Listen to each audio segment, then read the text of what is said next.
Okay. I didn't know if I could hang up or not. Let's get He's it. playing it anyway. All right.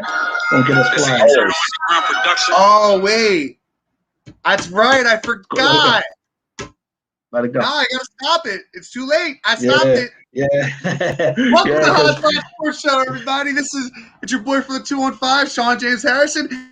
To my left, or maybe your right, is my main man, Patrick Hodge. Patrick, how are you this lovely weekend? How was your Memorial Day weekend?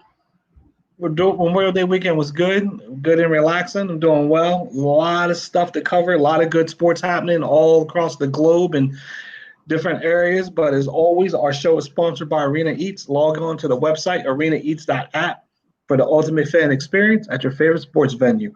Arena Eats mobile app. Pre-order, express pickup, and in-seat delivery. How do you place your order? So we have to apologize to everyone out there watching and listening to us. Our shows have been getting flagged for our music. Apparently, there's a little bit of a sample in there. So I've been getting notices from Facebook. I've been getting notices from Twitch that we're copyright infringing. So that's why we had to cut the song. Also, before we get started, we want to give a shout out to a friend of the show, Brian Snow, the Snowman. We see your post on Facebook, man. I know you're laid up in a hospital. So we want to send best wishes and prayers to you and your family and hope everything works out just fine for you. Yes. Yeah. And it's funny. Me and you have been doing this show for a very long time together, as we state several times. I was literally just about to message you, be like, hey, make sure you do the readings because I don't have them pulled up. And then you just got it off. It's perfect. I love this. Yes, sir. Yeah. Before we dive in, I think something happened to me for the first time that I never had happen. I think I burned my bald. And yeah, I think you look like a little red, bro. I think I'm a little red. I was in the sun. My oldest had a travel game today. Then after my oldest's travel game, my youngest had his T-ball party today. So I was outside. So I went to a pool in between and then outside again. It was nothing. I feel the burn and peeling coming for the next week, and I feel like I'm not going to be shaving my head. I feel like I'm about to start you're not going to be shaving. Yeah, you're not going to be shaving that dome for a little bit. You might have to get some aloe vera on there. Look at the top. So let's get this going and get us started here with a topic that I think needs to be addressed, and I feel like it's everything that we say is going to tie into each other. I'm going to get us started with fan interactions. This playoffs for the NBA has been a problem, not because of the games or the way the games have been played. They've been a problem because of the way the fans have decided to interact with the players. You had in Philly a guy dumping popcorn on Russell Westbrook. In New York, a man spitting on Trey Young. And I'm laughing. Great minds. Who got the water bottle thrown at them? Yeah. I can't. It's escaping me. I want to say it was Trey Young too. I feel like I'm wrong. No, it wasn't. It wasn't Trey. That was in Boston. It was Kyrie. Kyrie got the water bottle thrown at him. So here's what I'm going with this, guys. Oh, crud. Here's what I'm going with this, guys. It doesn't matter what the offense is. It doesn't matter where it's coming from. It doesn't matter what you're doing. You as a fan are allowed to go there, and you're allowed to do, in my mind, you're allowed to do like 4, maybe 5 things while you're there. You can watch. You can eat or drink. You can boo. And you can cheer. Those are the 4 things you're allowed to do when you go to a game. None of those things are involve you throwing something at a fan or throwing something at a player, or trying to interact with a player in a negative light, that being cursing them out, sending racial slurs their way, whatever it may be. You have a responsibility as a fan to not only not embarrass yourself, but embarrass the entire fan base. And this is coming from a Philadelphia. This is coming from a man that has grown up his entire life being told that Philadelphia fans are trash, that all we do is throw snowballs at Santa Claus, right? It's all we do in Philly because one guy. So now what? We throw popcorn on all our players because one idiot does it. So I'm just saying, like, this is what the one fan has now caused. The story of the popcorn irritates me more than anything because in the same night, Trey Young got spit on, and somehow the popcorn got on CNN, and the spit's barely talked about. Right. And that's what gets me pissed off more than anything, is that it is not okay to do either. Right? It's not okay to do either. Right. I'm not justifying either action. I am simply saying that they all need to be talked about equally. One of them shouldn't be on CNN, and the rest of them get kind of just forgotten about, right? I don't remember seeing Trey Young or Kyrie incident on CNN. Maybe I'm wrong. No, I don't recall it. I'm just curious what everybody's opinion is on this because I don't understand why we're not treating Trey Young. Why aren't New Yorkers being called out?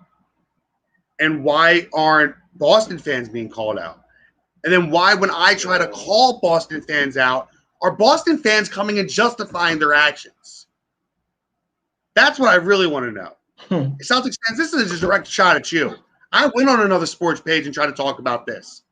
I went on another sports page and talked about how wrong it was. I talked about how, I'll say it on the airways 1,000 times, Boston is the most racist city in this entire country. I don't care what any of you say. Boston is the worst city in this country when it has to deal with that aspect of the realm. And this is what they do. And they get passed over all the time. And then this incident happens, and I go on to the site, and I try to talk about it. And you have Boston Celtics fans defending the water bottle getting thrown, saying, quote, he deserved it. That was one of the comments on that post. Patrick, you were on that post. I'm not sure if you saw that or not.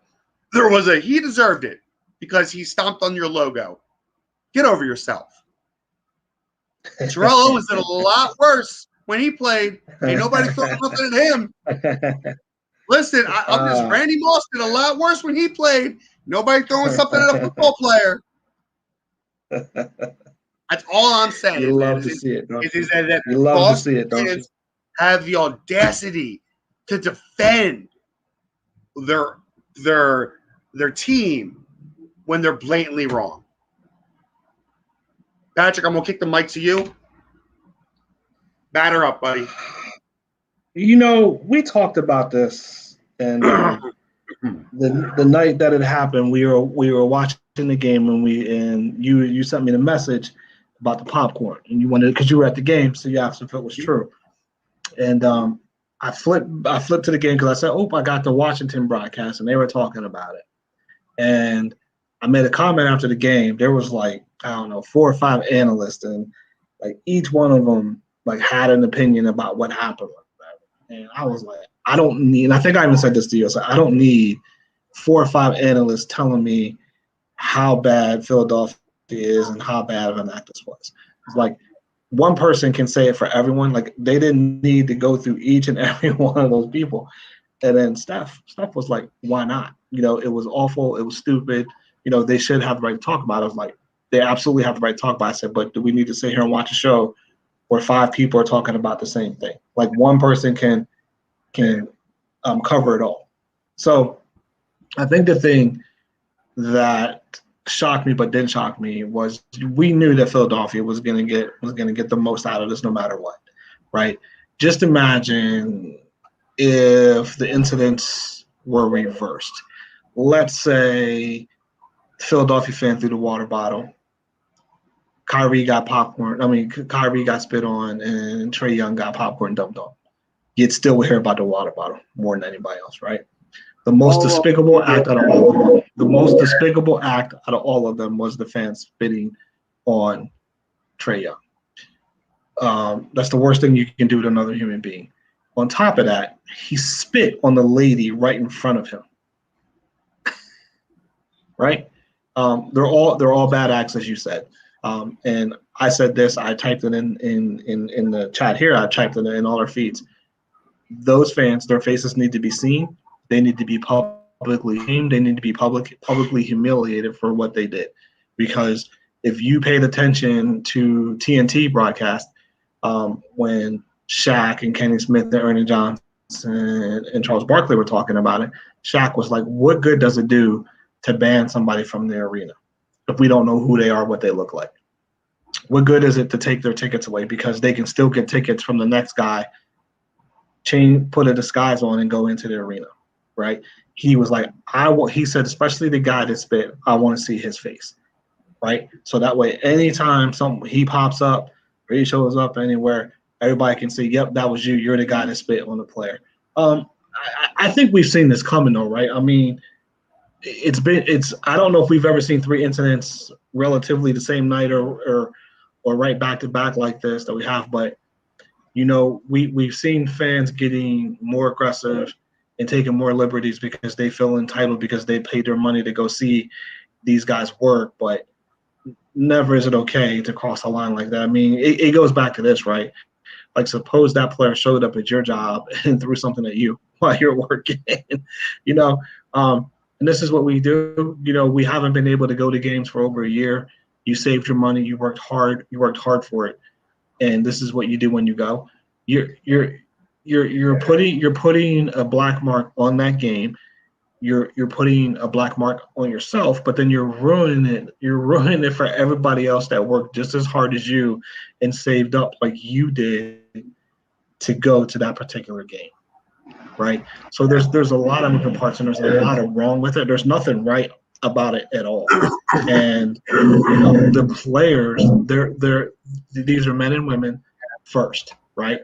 They have the right to defend themselves, and I think that's where fans think that nothing can happen to them physically or you know, in the courts like Trey Young. Hey, listen, he could have pressed charges, he decided not to. You know, the next athlete might not be so forgiving. You know, and think about it, like he didn't even realize he got spit on. You know, when like, you know what I mean? Like he said he thought it was like water. You know, like he thought somebody was throwing water on him or something. Yeah. So I think you're absolutely right. You know, it's despicable, man. You're absolutely right. So I want to get the two guys on the lines feed here in a second. So hang tight with me here, guys. I want to also add in there, you know, when Russ got hit that popcorn, he was leaving with an ankle injury. And let me tell you, man, that ankle healed pretty quick when that popcorn hit him. My man was throwing 4 guys away. I'm just saying, you know, and and then now with me saying that, I'm gonna pass the mic to Danny Spalding. I know you're out there, Danny. Go ahead, man. Chime in on the on what you think, how you feel about the topic.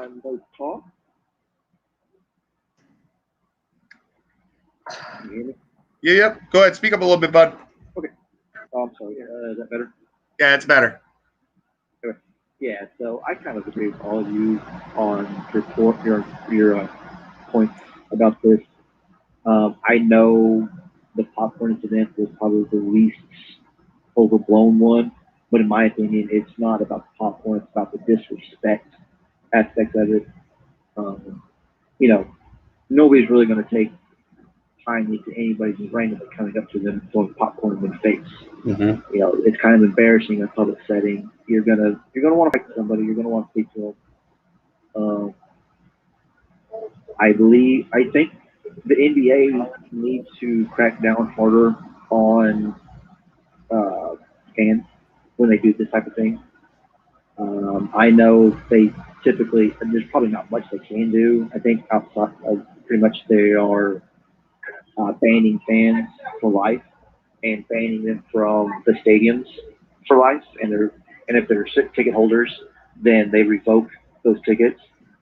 But they've got to figure out something to deter that fan interaction as best they can. I don't know how they do it.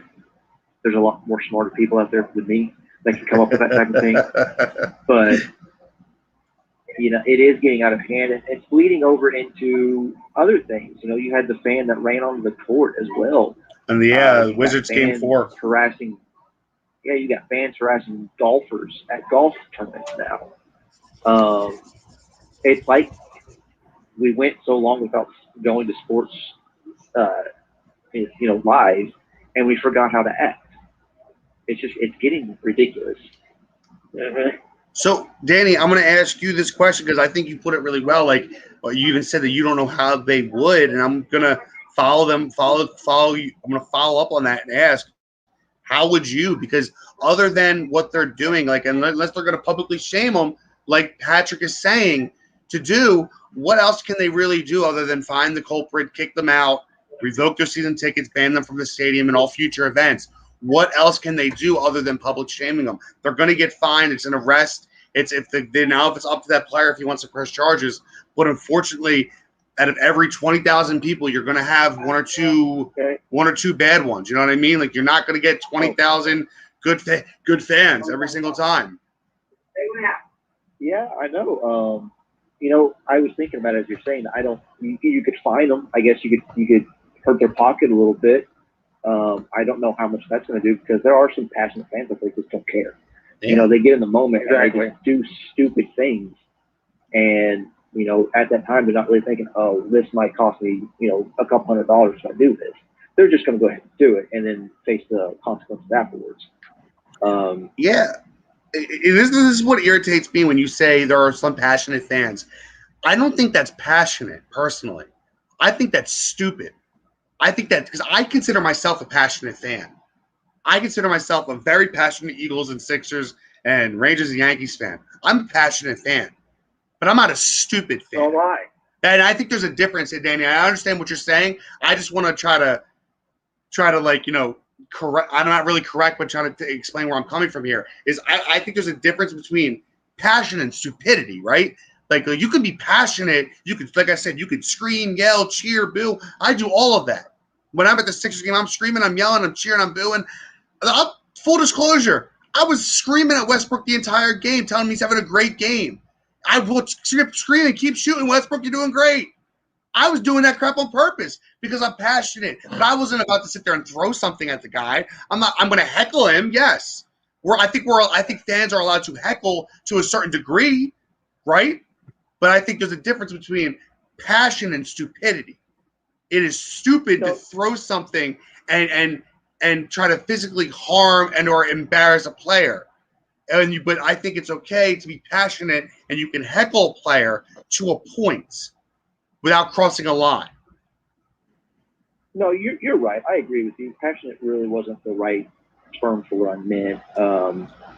I think that's a word that typically gets thrown out a lot when you start talking about these type of fans, and it's just kind of a common term that pops in my head. Yeah, thinking about it. But I agree with you. It's not passion; it's stupidity. Yeah, Patrick, any retort to that? I think you were on the right track. On the right track, Danny, and I think that is the right word. I think it is passionate because that's what that particular fan will tell you, that they were passionate or they were in the heat of the moment. But at the end of the day, just like you at SJH just said, it's stupidity, right? Passion is when you're there and you're giving the guy everything that you can respectfully, like, yeah, keep shooting. You're doing great. You stink, go back to the minors, things like that. That's passion, just rooting your heart out. But then that passion leads into stupidity when you start to cross the line and talk about a man's family, a man's race, or when you throw things and spit at them. Listen, this is my thing, right? I think it's important that I say this, and just so we can cover this, the grand scheme. I typed this in our chat there. I think that their picture should be up through the arena like a wanted poster, right? This fan has been banned for life or whatever, because you have to ban them. You have to ban them from the arena, right? You can take away their season tickets, but they should not be allowed in the arena. And the one thing that I want to say about the Sixers organization, I know they did that. They banned the fan from the Wells Fargo Center. So can't go to a Flyers game, can't go to a concert, you can't go to anything that takes place in that venue. And I think, yeah, right. And I think first and foremost, that's where it starts. I think you have to make sure that you're doing that you're banning them from the arena. not just from the NBA games or, the hockey games or, the football game, whatever. Ban them from the stadium so they can't get in. Put their pictures up like wanted posters, right?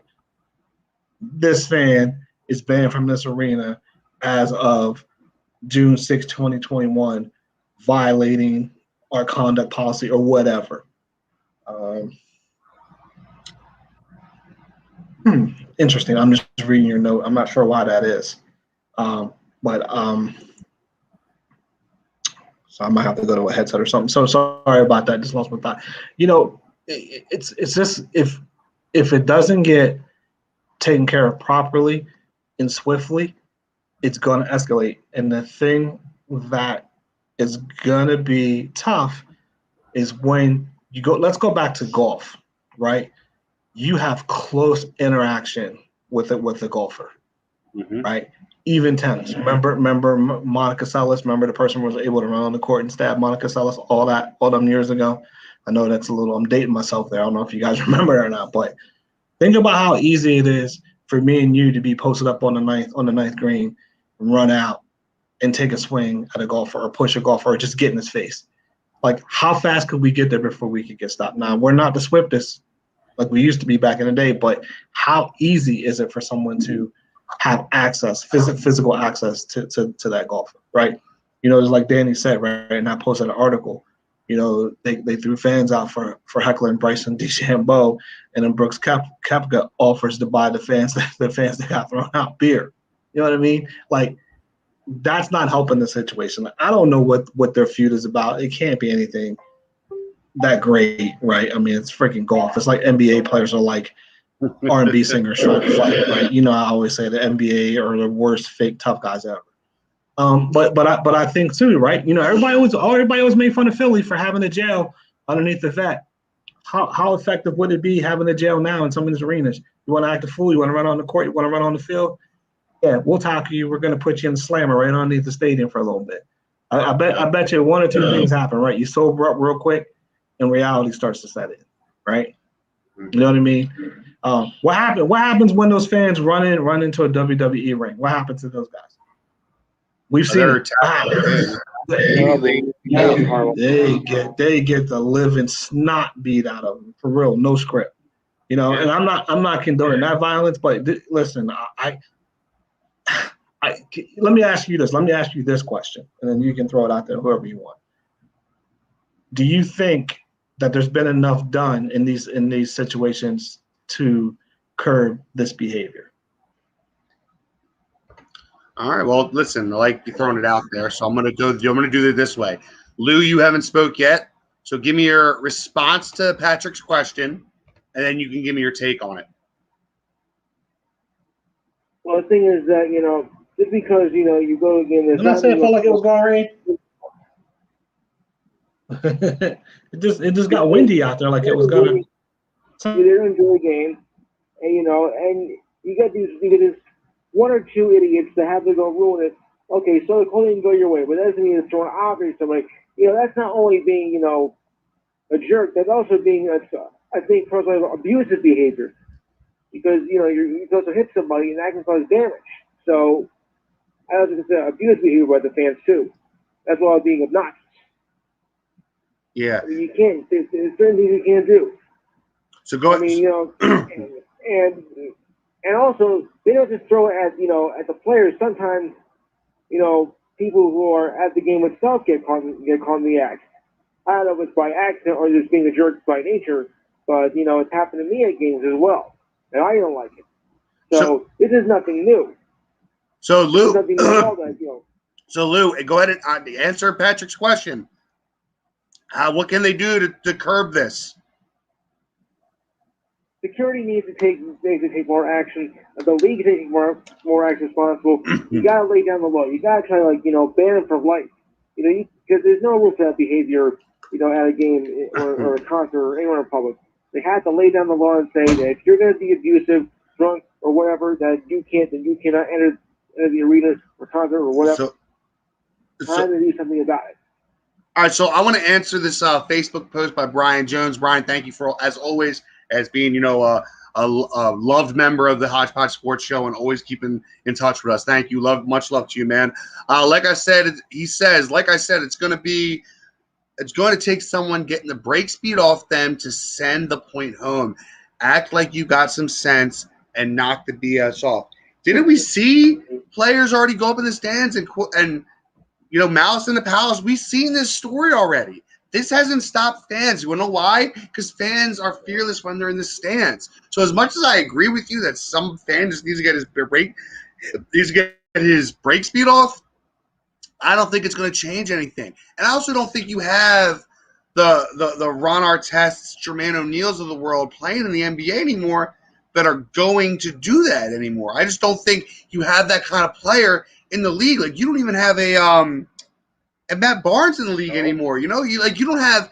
I cannot tell you who the toughest guy in the NBA right now is because I don't know who it is.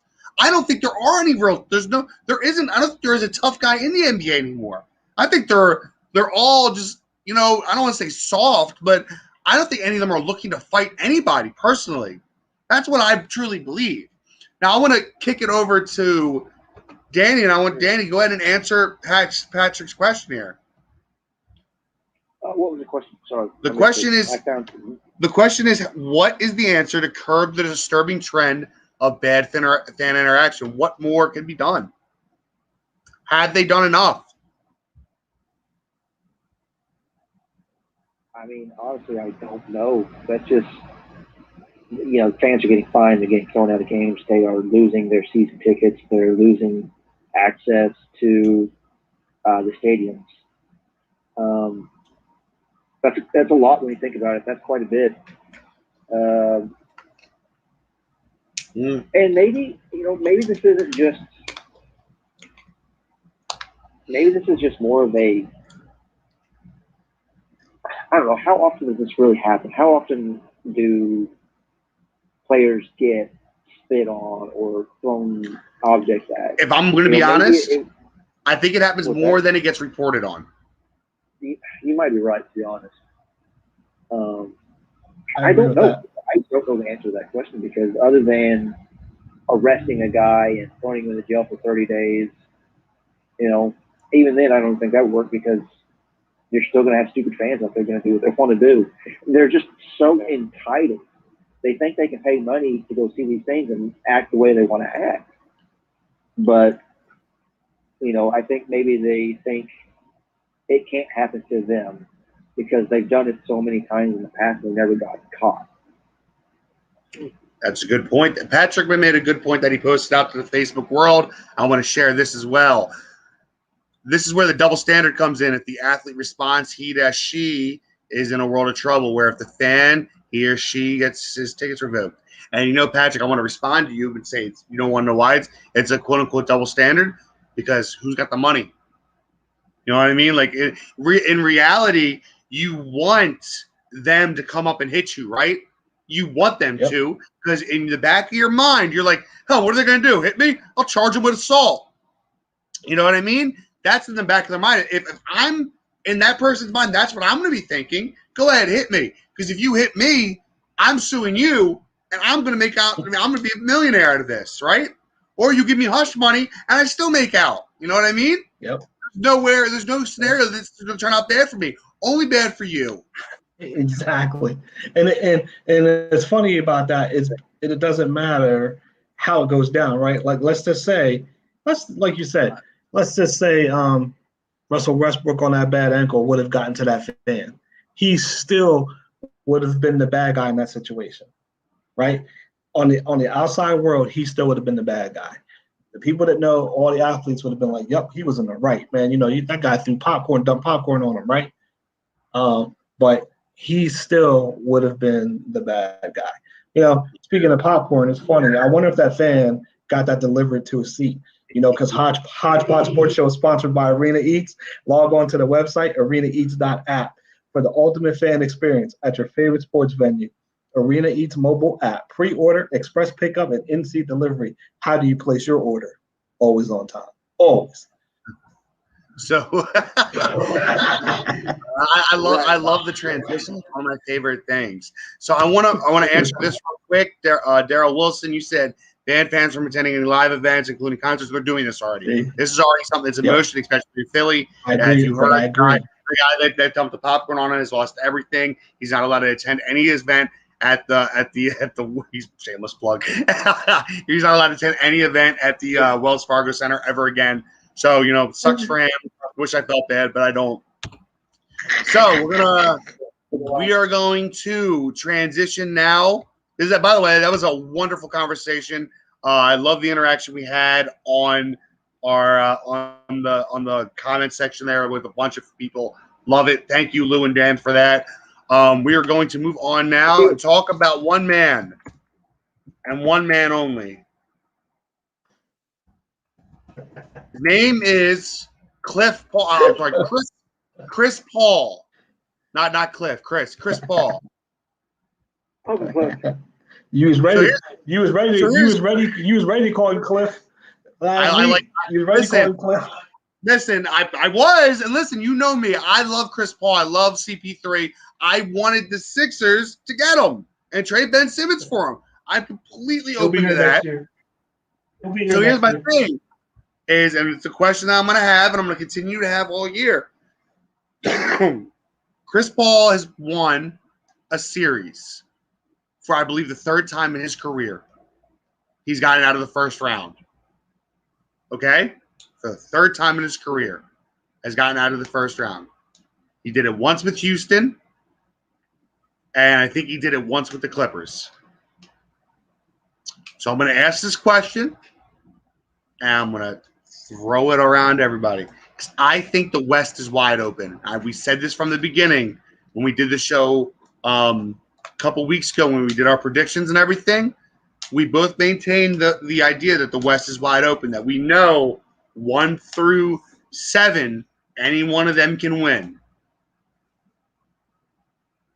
Does Monty Ellis, oh my God. Yeah, Monty Williams. Monty Williams, thank you. Does Monty Williams have this team firing on all cylinders? Yes. Is this finally CP? Well, CP3 also had that hamstring, right? And the reason they lost the second game, one of the games, because he left with that hamstring. This seems to be his problem every single playoffs. That hammy starts acting up on him, and all of a sudden CP3 is turning to Cliff real quick. Are we going to see Cliff Paul again, or is Cliff Paul finally going to is Cliff Paul retired and we're going to get to see CP3 get all the way to the finals? Who's their second? Who they match up right now? They got Portland. I mean, they got Denver. They got Denver, right? Phoenix and Denver, and then Clippers and no, Utah, they were right? no, they were. Yeah, that's right. That's right. Yeah, because Clippers, they were like the lower seed out of everybody, right? So they go to Utah, right? And then now we got Phoenix and Denver. Yes. So I guess I'll go first. I mean, I just kind of bullied my way in there. I don't know how far they'll get. I think it's his shoulder this time. I don't think it was the hand. I think it was his shoulder. I think he hurt his shoulder this time. But your point is still valid. And I think one thing that was answered was Devin Booker, because that was a question you had. When we first started talking about this, you were like, is Devin Booker, is Ayton, are they ready? Not were they good enough, but were they ready to take the challenge? Devin Booker stepped up, right? So they took. I don't care about LeBron James being 85%. I don't care about AD being out. You beat who's in front of you. So at this time of the year, those injuries, they're null and void because no one wanted to give the Sixers any credit for anything playing without Ben Simmons last year. So it's not about who wasn't there. It was about who was there. And honestly, I don't think it would have mattered AD healthy. I think the Phoenix was probably the better team at this point. I think LA probably missed too much time together down the stretch to get to where they needed to get. And I had the Lakers going, so I have to reset that. As much as I hate to say it, I think as wide open as it is, I think this gives Utah a much easier path to make it to the final. That's a great point. I want to put this up here. Are you injured or are you hurt? And now this is how I'm going to follow that up. Are you injured or are you hurt? There it is.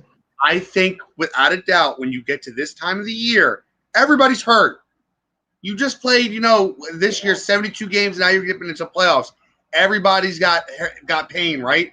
Everybody's got those bumps and bruises. Everybody's playing a little bit injured. Everybody is. Period. The end. They say it in football all the time. Nobody leaves that last game not hurt, right? The same. It's every sport. Everybody's hurt. Are you hurt enough that you can't manage the pain and play, or are you actually injured to where you have something that is actually holding you out from playing?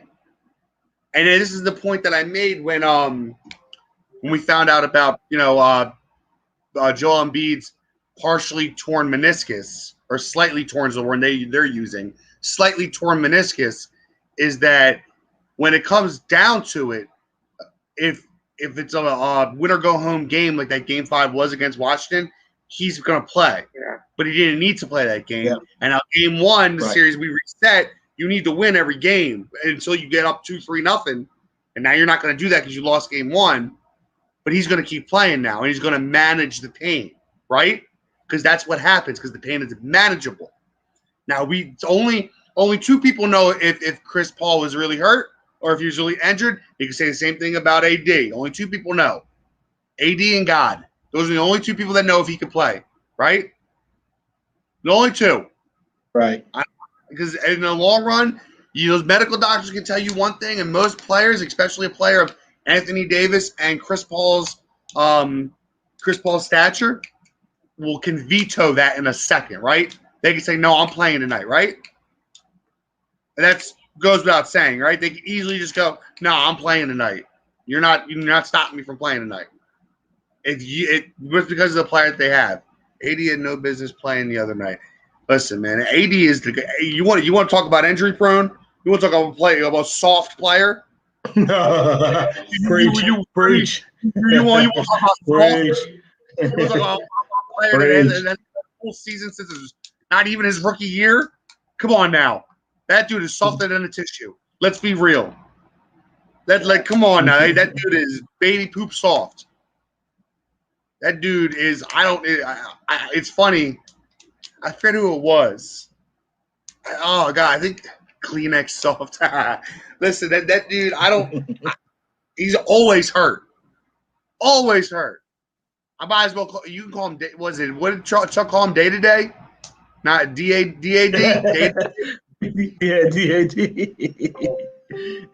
I don't get it. So yeah, like I said, when it comes to players being hurt or injured, there's a difference. And I think, in today's landscape, players are so focused on doing what LeBron's doing and playing longer term and sustaining a longer career to constantly max out. That's what it was. Anthony Street closed this. That's what it was. Y'all ain't right, man. Y'all ain't right. You're going to call that man street clothes. But I think, and you can tell me if you think anybody thinks I'm wrong here, I think all these players are trying to maximize their careers and get as many contracts as they can from the NBA in their prime. They already got low management. What more do they want? They get to pick and choose when they play. What more do they want? I mean, come on. You and I can't go to work and decide what day we want to work. I mean, these guys are getting paid millions of dollars to pick their schedule, right? 82-game schedule. They might play 50. What days off? Like, tell me why. Tell me why. And you asked this question and nobody really gave you the answer or responded to you in kind. But why are we getting 2 days off between these basketball games? Why? Why?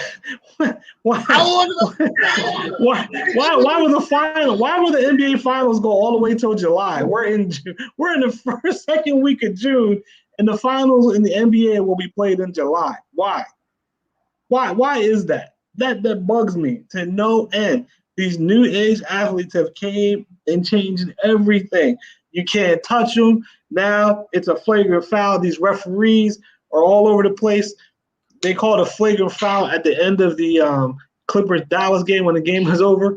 Dude was holding my man up. Look, Trey Young bumped into somebody, threw the ball up in the air, and he got three foul shots on that. Like, the game has changed so much. It is ridiculous. And yes, Brian, that is absolutely the reason, money. It's all about the money. It's all about these contracts. But again, I say this time and time again, I know you guys love the NBA, but the NBA is the worst league because the players have the most say. And you will never change my mind on that. I want to respond to Brian on this. And this is what I was trying to say is that we talk about this all the time, that the NBA is the most player-controlled league in the entire world. There's not another league in the entire world that has more player control, and it comes from the players that cry the most. They're the biggest complainers, too. They have the most power. So what are you complaining about? You are in the perfect position. You make your own schedule every single year. You do what you want. You have most power. You make the most money outside of maybe baseball, but they have to sign 13-year contracts to do that. So I don't understand why basketball players complain as much as they do. But I want to get back to Brian Jones, and I want to answer this question. You said money's the only reason. What are you gaining by the 2 days off money-wise? Because you're still running the same amount of commercials. You're still playing the same amount of games.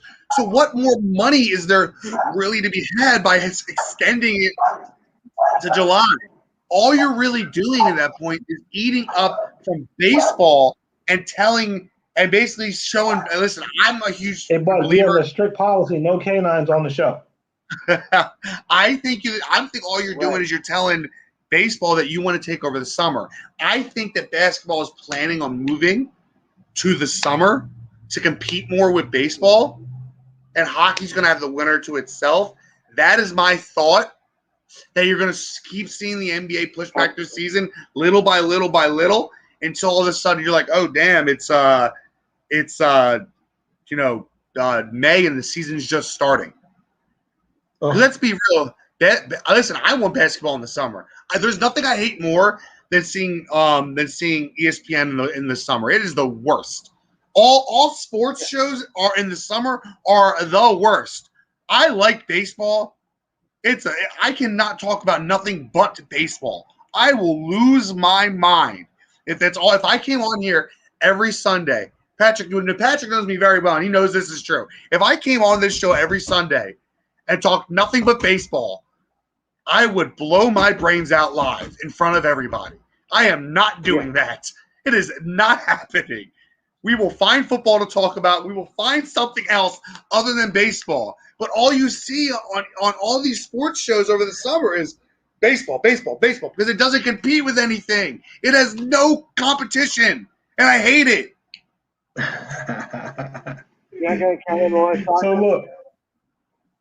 So as we're talking NBA, because there's a couple other things I want to get to about the NBA. Let's go through the West. So who we liking in the Denver-Phoenix matchup? I like Denver. You like Denver. Lou? I'm going to go with Denver. Danny?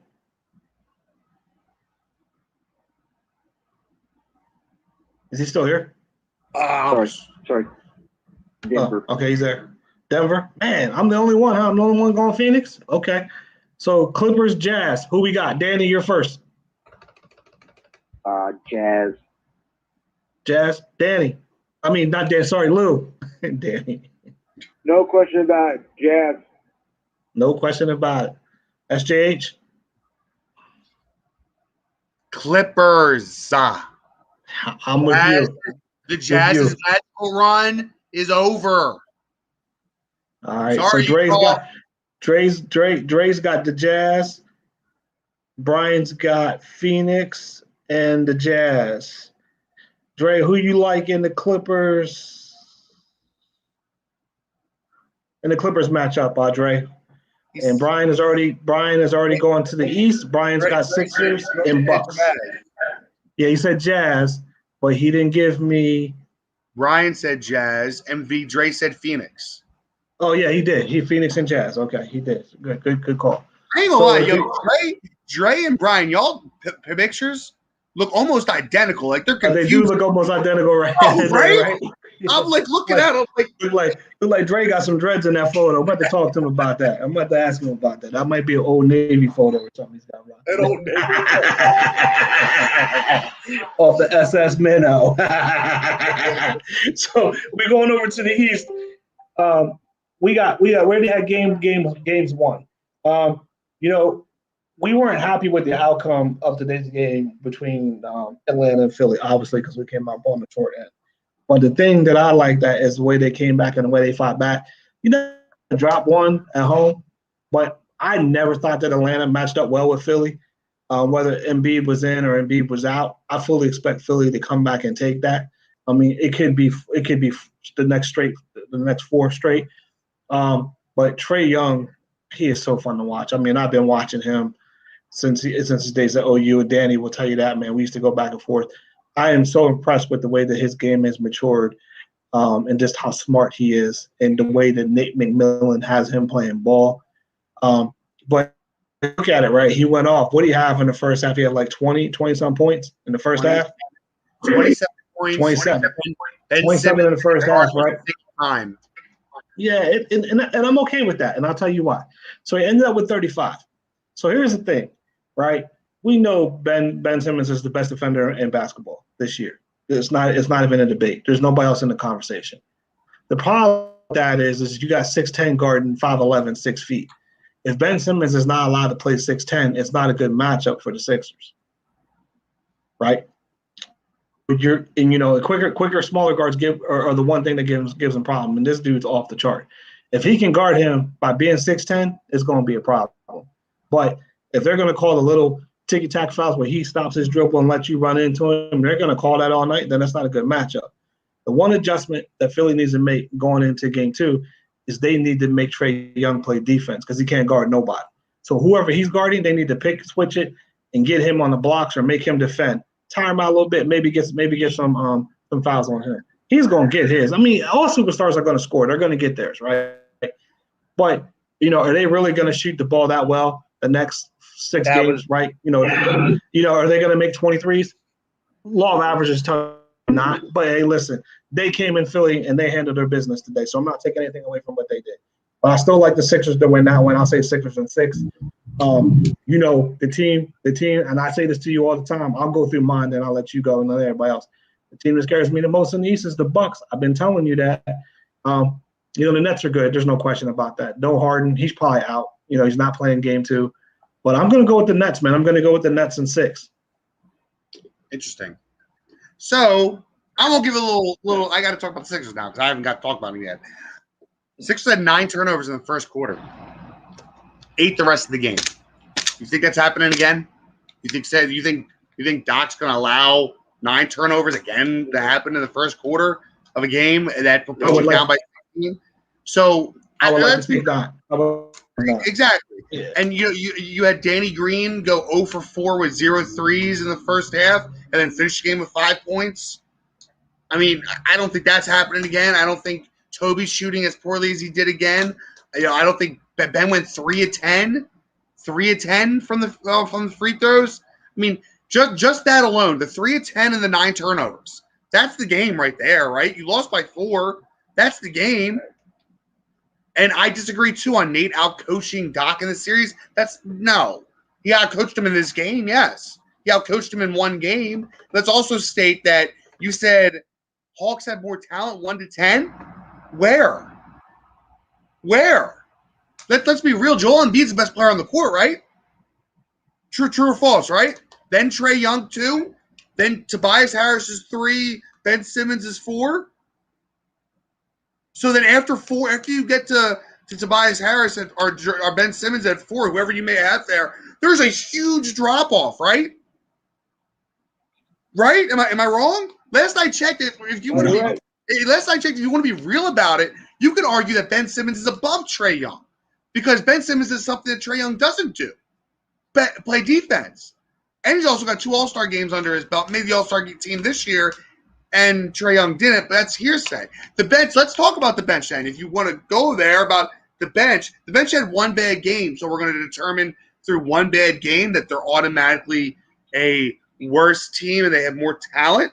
So because you have Danilo Gallinari and Lou Williams coming off your bench, that makes you a better team, but we're going to ignore put your 6. Stop it. You're going to ignore Dwight Howard being the best backup in basketball. You're going to ignore George Hill being a veteran point guard that has 120 some odd playoff games because of one game. See, I think you're overthinking this personally. I think you're looking at this one game and you're going, oh, God, the sky's falling in Philly. I'm not thinking like that. We lost the game. Guess what? We lost game 1 to Brooklyn 2 years ago, and then we won 4 straight. I don't think we're going to win 4 straight. If you're in on conversations, if you're in on my conversations and you would know me and Dre, I had a conversation about this, and I think it's going to go 7 games no matter what. And I also said that I think Atlanta's being undersold. People forget that Atlanta had the same record as Philly since Nate McMillan's been coaching. I'm not saying anything bad about Nate McMillan or Atlanta. I think Trey Young is a terrific player, and he can carry this team. But he scored 27 points in the first quarter, then proceeded to score what? 8 in the second half? In the second half? So you tell me what the problem is there. Yeah, you finished with 35. That's all cool and all, right? But you scored 8 points in the entire second half of the game. And let's also keep in mind, like I said earlier, Sixers had 9 turnovers in the first quarter. Let's just look at that as it is. The Hawks started the second quarter with a 16-point lead. You really think that's by 4? Yeah, and why not winning by 4 points? Do you really believe that's going to happen again? I don't. I'm staying with what I said. The Sixers and 7. All right. So who you got in? All right. Who you got in the Bucks and Nets? Who you got? And how many? I had Brooklyn winning game 1, so I'm sticking with my prediction of the Bucks and 7. Bucks and 7. All right, Lou. Who you got? Bucks or Nets? Nets. Going Nets. Yeah, of course. Danny. I got Nets on that game too. All right, Nets. So who you got, Danny? Who you got in Philly and Atlanta? I got Philly 6. Okay, Philly and 6. Lou, who you have? Repeat that again. Philly and Atlanta. Who do you have? Oh boy, that's gonna be a tough one. No, I'm gonna stick with the Sixers. But 7 games. All right. All right. So you guys may have heard about this today. You know, something happened today. A little small thing happened today. And it's not what you're thinking, but it's pretty big news. The thing that happened today is that Hodge Podge Sports Show came back on the air. Got you. So everybody was blowing up the Facebook over this little trade that went down today. So we got an overrated on the downside of his career receiver. That's right, I said it. Going from the South, the Mets won. Nice one, Tony Ring. going from one Southern team to the other Southern team. So let's take a look at this, right? Toby Wilson, got to give him credit. He was all over this as soon as it popped up that Julio Jones was on the trading block. He was asking out. So Julio Jones comes out and says he wants to go somewhere where he can win. Last time I checked, Tennessee, Houston, they don't have a Super Bowl to their name, to their franchise. They don't have a Lombardi trophy. So I'm not sure how much winning they've done. Then he comes out and says this the other day, he wants to go somewhere where there's a big arm quarterback, where the quarterback can throw the ball deep. All right. So you're going to a team with an average quarterback that really can run the play action really well. That was a shot at Matt Ryan. You're going to a team with a similar quarterback that you just left with, pretty much. And I'm not a Matt Ryan hater. Matt Ryan did get his team to the Super Bowl. Big arm. I'm thinking Aaron Rodgers. I'm thinking Mahomes. I'm thinking Josh Allen. I'm thinking Russ. Maybe Big Ben in his prime. You know what I mean? But here's the thing. Was it a good trade? So Atlanta gets rid of Julio Jones and his contract, which is good for Atlanta on the contract because now they can sign their whole draft class. And they get a second round and a fourth round, and I think Tennessee got like a third and a sixth round. So everyone is like, oh, this is a great trade. This is a great trade, right? Where's the greatness in this? Like, tell me why Julio Jones is still held up on this pedestal. Like, he is a great receiver, but what has Julio Jones done to be like he's a centerpiece? He didn't fetch a first. He fetched a second and a fourth. I thought that was He's weird. 30-some years old. He's off injured, right? He doesn't score touchdowns. Fact. So how is this a great trade for Tennessee? For Atlanta, it's a great trade. If you think you can't win. Because if I'm a Falcon fan, I'm hot. And I tell you why. I don't have to face Drew Brees twice this year. I got to go up against the defending champs twice this year. I might be able to get a split. But now, what am I looking at with Calvin Ridley as my number one, Kyle Pitts a rookie? Where's my running game? Like, what am I doing offensively? My defense is still a mess. Now I'm giving up my best offensive player on paper, right? Dre, you're a Falcons fan. I value your opinion greatly when it comes to these things because I know you look at the numbers a little bit deeper and things like that. And I know you weren't upset with the trade because of getting out of the financial commitment to Julio. And I think, it was the one thing that I'll say about the Atlanta Falcons franchise is that this was done pretty nicely because they accommodated this man. They didn't want to trade him to an NFC team, which they did. They got him in a good spot. Got a team to take his contract. So it worked out well, right? And you don't always see it that way. No one was able to eat the contract except Tennessee and maybe Jacksonville. Yeah, they weren't going to send him to Jacksonville. So I get that. Yeah, they weren't going to do that, no matter how they felt. But, Sean, I just don't know how it's a great trade. So Can you speak on I got So this is what I'm thinking, and you can ride with me here, and just let me get this out. He's not going to Tennessee to be the main guy. He's not going to Tennessee to be the number 2 guy. All right, he's going to Tennessee to be the 3rd guy, and that's what you have to view this as. Tennessee is taking on the $16 million, right? They're eating job stuff from right. They're taking on $16 million of that, and he's going there to be the 3rd option on that team. Because Derrick Henry will always be the number 1 option. A.J. Brown's still going to line up as the number 1 wide receiver. And Julio is going to line up as the other outside receiver as the 3rd option.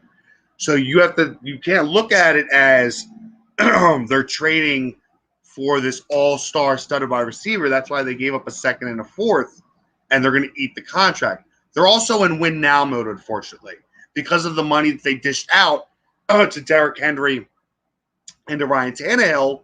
They have to be in win-now mode. So in order for them to be in win-now mode, you have to take these shots, right?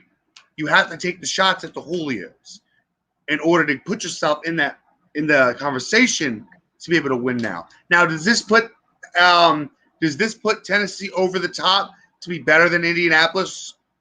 That's a question we're going to have to see this year, right? We're going to have to see how this plays out on the field. We're going to have to see how the offense plays out on the field. If I'm being honest, I still think the Colts are a better team because they have the offense along with the defense, and Tennessee's defense looks horrible.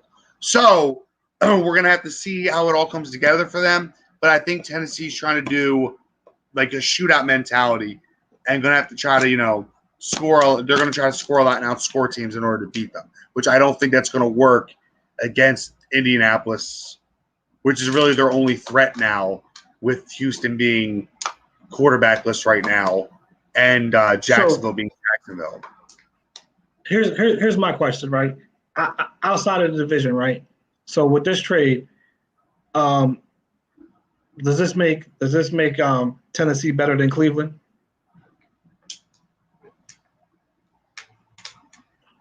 Again, Cleveland's a more complete team. Okay. Does it make Tennessee better than Baltimore? Baltimore's more complete. Does Tennessee, are they better than Buffalo with this trade? No.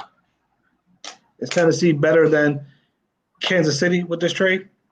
Of course not. But my point was, no. I get your point, and I'm not nitpicking your point. Yeah, no, I get your point. That's where I'm getting at. That's why I'm like, I don't understand why Tennessee fans are all up. I'm like, this is a great trade. Like, here's what it does. It gives you another body to account for offensively, yes. right? But now you have to figure out what your offensive identity is. It should allow AJ Brown to continue his ascent, because that dude's a player. But now, are you going to go from pounding the rock 25 to 30 times to throwing it? Because, like I said, Julio's not coming there for a support role. And your point was very valid, but he's going there. He's number one. There's no way that he's thinking anything different, right? And he probably shouldn't, right? You got to come in. You got to come in with that mentality. But what does this do for your identity? The defense does need some work. They have some playmakers on defense, but they got rid of some players on defense too. I like what you said about Indianapolis, right? But Tennessee has the edge at quarterback, and they got the edge as a whole offensively, right? But that division is a two-team race, right? It is definitely the Colts and the Titans, and it's going to be that way for a long time until Urban, gets that Jacksonville team up and running the way that he is. And I'm actually shocked at the trade. I'm actually shocked that he didn't go to Baltimore. Like, I thought Baltimore was the team that needed him the most. I think that would have done some things for them, and I think that would have elevated him to his spot of being number one. And I think then you could find out if Lamar is going to be able to deliver that ball like we've seen him do in college.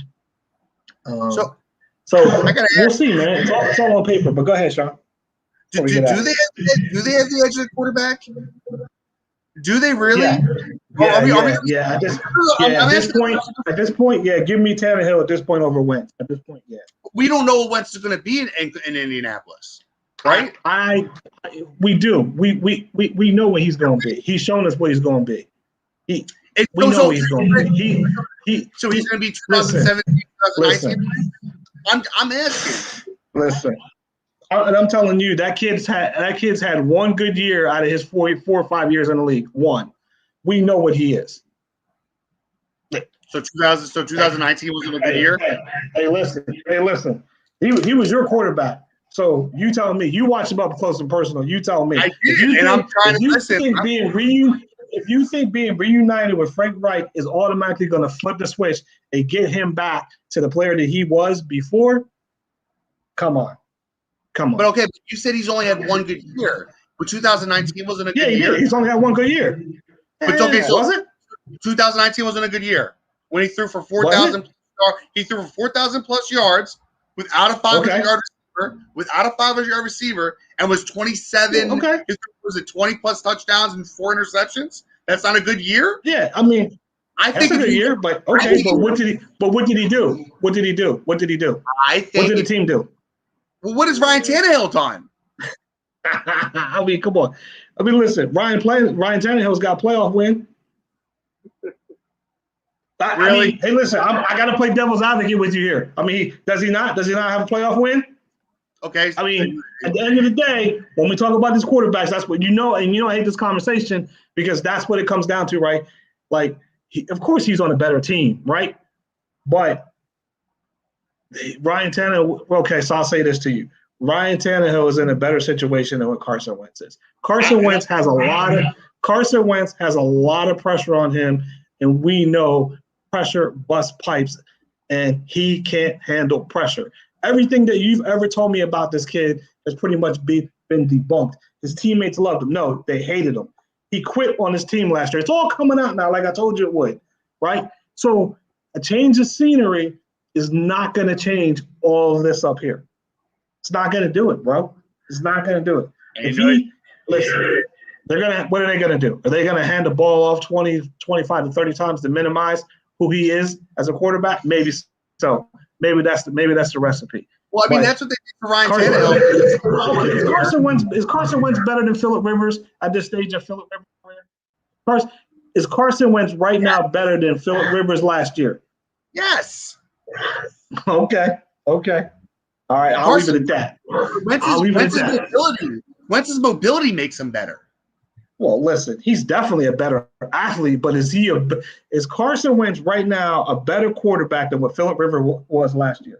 Yes. If your answer, if you say absolutely, if you have no qualms about that, then Indianapolis should win that division, hands down. That's what I'm gonna tell you. I'm praying they do. I want that first round pick. Let's go Indy. This is one. Let's go Indy. Let's go Indy. We're definitely revisiting this one because everybody is so sold on Carson Wentz just being able to flip the switch. Okay. Listen. He's on a better personally. Team. Well, yes, he is, and personally, I'm a fan of that kid. So I'm not knocking him. I'm playing devil's advocate because I'm a fan of his. You know that. But I just want people to realize that just because you switch places doesn't always mean things work out well. Yep. All right. Well, let's end it on that, and let's get up on out of here. Everybody, let's do out it. There in TV land. Thank you for tuning in. This has been another edition of Hodge Podge Sports Show, and it has been brought to you by Arena Eats. Hodge Podge Sports Show is sponsored by Arena Eats. Log on to the website, arenaeats.app, for the ultimate fan experience at your favorite sports venue. Arena Eats mobile app. Pre-order, express pickup, and in-seat delivery. How do you place your order? And with that, we are out of here, boys. Have a good night, everybody. Yes, sir. Thanks everybody for the feedback and the call in. We appreciate it. We'll see you all next week. Good point, but Carson Wentz